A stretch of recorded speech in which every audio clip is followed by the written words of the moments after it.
essa aqui tá baixa, teria que ser uma chuva um tamanho um pouquinho maior. Um pouquinho mais alto. Mas essa é o chuva.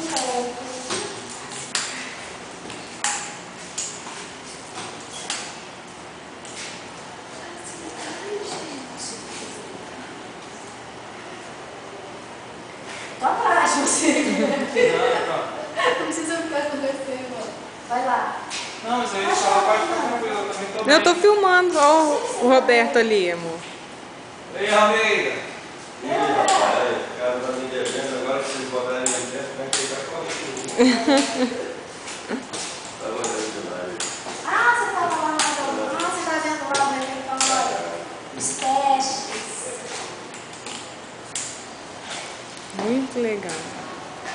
Agora eu acho que esse joelho direito,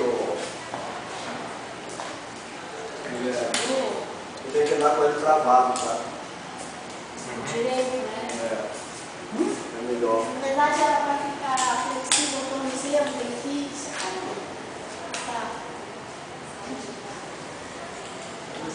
Esse você vai pra jeito.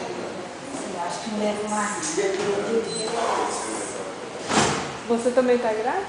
Não. Ah, você quer ficar? Vai ficar. Vou ficar. Mas eu ainda eu não parei de tomar remédio.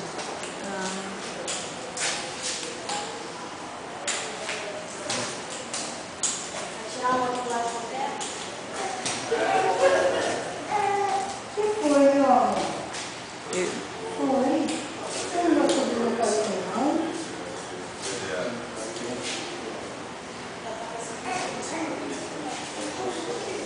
Eu fui mais